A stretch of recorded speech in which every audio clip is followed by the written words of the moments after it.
नमस्कार दोस्तों, मैं राजकुमार मौर्य। उत्तर प्रदेश में समाजवादी पार्टी ने 2027 के विधानसभा चुनाव की तैयारी तेज कर दी है। समाजवादी पार्टी के राष्ट्रीय अध्यक्ष अखिलेश यादव एक एक विधानसभा सीटों को लेकर मंथन कर रहे हैं, अध्ययन कर रहे हैं, किसको चुनाव लड़ाना है।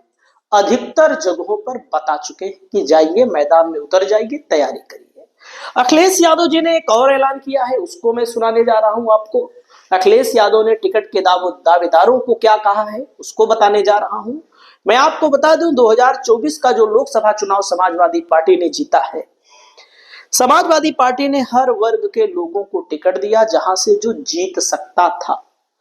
जहां पर गलत दिया वहां पर सपा हारी है। चुनाव 24 में भी हारी है। भले 37 सीट समाजवादी पार्टी और कांग्रेस को मिलाकर 43 सीट मिली है।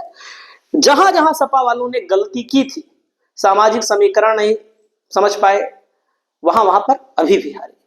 तो अखिलेश यादव अगर अच्छे से टिकट दे, टिकट पर ही चुनाव होना है, पूरा एक कोई लहर नहीं चलेगी। 2024 में कोई लहर वहर नहीं थी जो सपा ने चुनाव जीता है। एक एक सीटों को समाजवादी पार्टी समझे और समाजवादी पार्टी टिकट दे, अखिलेश यादव टिकट दे तो आराम से जीत सकते हैं।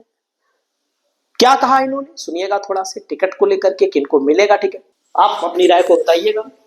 और जो समीकरण बनाए जाते हैं, हम लोगों ने भी बीजेपी से सीख लिया समीकरण बनाना। इसलिए समीकरण बना करके जो जनता की सेवा करता होगा, सर्वे करवा करके उसी साथी को हम लोग मौका देंगे। और मैं आज कह के जा रहा हूँ आपको, आगरा की पहचान दुनिया में है अपने पेठे की वजह से, ताजमहल की वजह से, दरगाह की वजह से, और यहाँ के लोगों का जो हुनर, उसकी वजह से। जो हुनर यहाँ के लोगों में है, चाहे वो हिलने का काम हो, चाहे और जो चीजें करते हैं यहाँ पर, उसकी वजह से जो पहचान है। इस बार आगरा ऐतिहासिक परिणाम समाजवादियों के पक्ष में देने जा रहा है, क्योंकि आगरा के लोगों ने ये रियलाइज कर लिया है कि जो मेट्रो चल रही है वो समाजवादियों की देन है।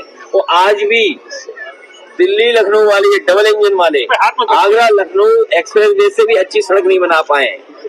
ये जगह जहां हम लोग खड़े, इतिहास ये बताता है, पानी न होने की वजह से उन्हें राजधानी बदलनी पड़ गई थी। बताओ यमुना का हाल क्या है।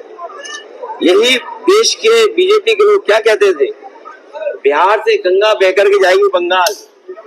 मैं उन्हें कहना चाहता हूं कि इस बार उल्टी गंगा बहने जा रही है। लोग याद कर रहे हैं कि यमुना साफ हुई क्या नहीं हुई, गंगा साफ हुई क्या नहीं हुई। और ये तो बड़े अपने वैसे धार्मिक लोग हैं, कहते हैं कि आचमन लायक पे यमुना बना दी है। आप बताओ किसी घाट पे कोई आचमन कर सकता है? और आगरा आते आते तो भाई पानी को भी नहीं पहचान पाओगे, नाले जैसा दिखता है। तो नाला लगता है हमें।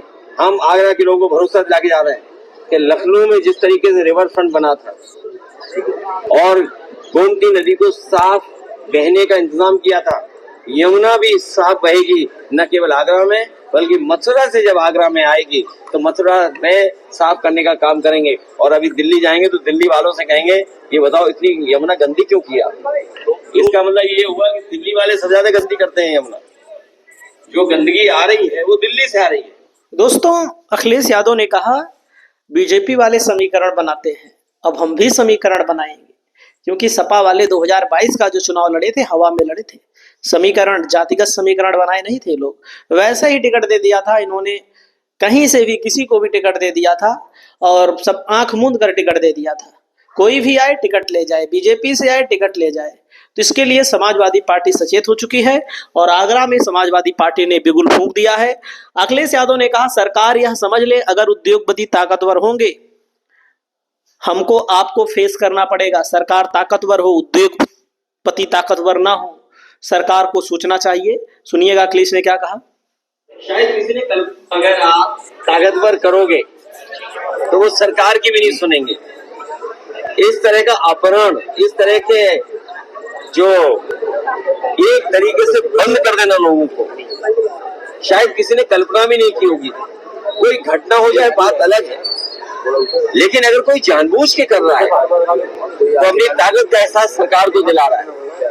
और सरकार ये समझ ले कि अगर उद्योगपति ताकतवर होंगे तो इसी तरह हमें आपको फेस करना पड़ेगा। सरकार ताकतवर हो, उद्योगपति ताकतवर न हो, ये सरकार को सोचना चाहिए। इसीलिए जब आज हम बाबा साहब भीमराव अम्बेडकर जी को याद कर रहे हैं, जो उन्होंने संविधान दिया, वो हमारी किस्मत की किताब है। वो किस्मत की किताब जो हमें समय समय पे सम्मान दिलाती है, हमारी बेटियों को, माताओं बहनों को सम्मान दिलाती है, हमें हक दिलाती है, हमें आरक्षण दिलाती है। ये तमाम वो लोग हैं जो हमारे आरक्षण को छीनना चाहते हैं। तो मामला है इंडिगो को लेकर। सरकार ने इंडिगो को ताकतवर किया। आज इंडिगो सरकार को आंख दिखा रहा है। कितने लोग परेशान हैं, हैरान हैं। सुनिएगा आगे अखिलेश जी ने क्या कहा, सुनिएगा थोड़ा से, और आप लोग अपनी राय को बताइएगा। बाबा साहब भीमराव अम्बेडकर के मिशन को लेकर क्या कहा। आज हम एसआईआर की चर्चा कर रहे हैं। भाई बाबा साहब भीमराव अम्बेडकर जी को भी हम लोग याद करते हैं कि उन्होंने जो संविधान दिया, उस संविधान की वजह से हम हक और सम्मान मिल रहा है। संविधान की किताब पीडीए के लिए किस्मत की किताब है। संविधान की किताब किस्मत की किताब है, और वो किस्मत की किताब अगर हमारे बीच न होती तो न जाने क्या क्या हम लोगों का सामना करना पड़ता। हमने देखा कि कई बार वो लोग जो वर्चस्ववादी हैं, ताकतवर लोग हैं, वो हमारा और आपका अपमान करते हैं। पीडीए के लोगों का अपमान किया है, यहाँ तक कि जूता तक फेंक दिया गया कोर्ट में, सुप्रीम कोर्ट में। यहाँ तक की घटनाएं हम लोगों को सुनने को मिलती कि चेहरे पर न जाने क्या क्या लगा देते हैं, और कितना अपमान हम लोगों को सहना पड़ता है। इसलिए संविधान की किताब पीडीए के लोगों की किस्मत की किताब है। ये हक सम्मान के साथ साथ हमें साथ चल करने का मौका देती है। यही है जो हमें आरक्षण देती है।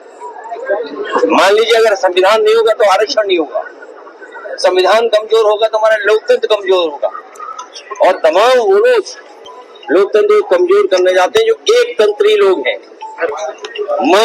मन विधान से चलना चाहते हैं, संविधान से नहीं चलना चाहते। हम सब मिलकर के आज जब एसआईआर की चर्चा हो रही तो हमें अपना वोट बनवाना है। न केवल वोट बनवाना है, वोट कटने से बचाना है, वोट जोड़ना है, और जहां इलेक्शन कमीशन का काम होना चाहिए, ज्यादा से ज्यादा लोगों को वोट देने का अधिकार बने, वोट उनका बन जाए। वहीं हमें देखने को मिलता है कि एसआईआर के बहाने ये वोट काटना चाहते हैं। ये तो पहली बार सुनने को मिला है कि संविधान से बनी हुई संस्था वोट बनवाने से ज्यादा वोट कटवाने की चिंता कर रही है। और मैं तो कहूंगा एक एक नागरिक को जागरूक होकर के वोट बनवाना चाहिए। तो देख सकते हैं अखिलेश यादव आगरा पहुंचे हैं, और आगरा में चुनावी बिगुल भी फूंक दिया इन्होंने।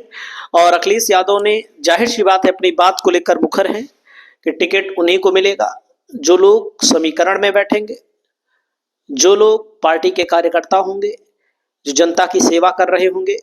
क्योंकि चुनाव अगर जीतना है तो भैया टिकट ही महत्वपूर्ण है। बीजेपी टिकट को ही महत्व ज्यादा देती है।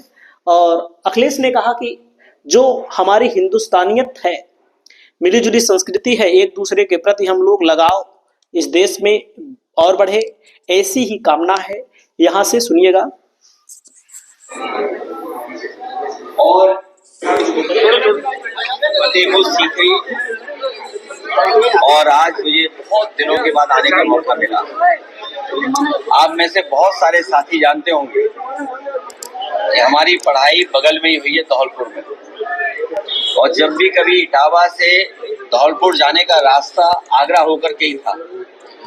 स्कूल में जब पढ़ाई करते तो उस समय भी आने का मौका मिला,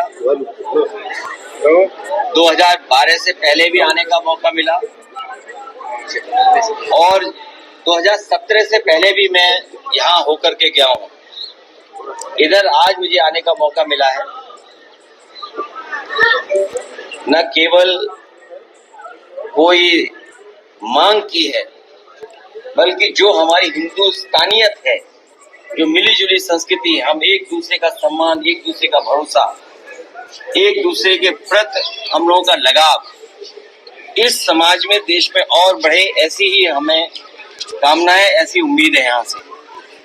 और ये बहुत ऐतिहासिक जगह है, एक समय को याद दिलाता है जहाँ पर मिलके हम लोग रहे।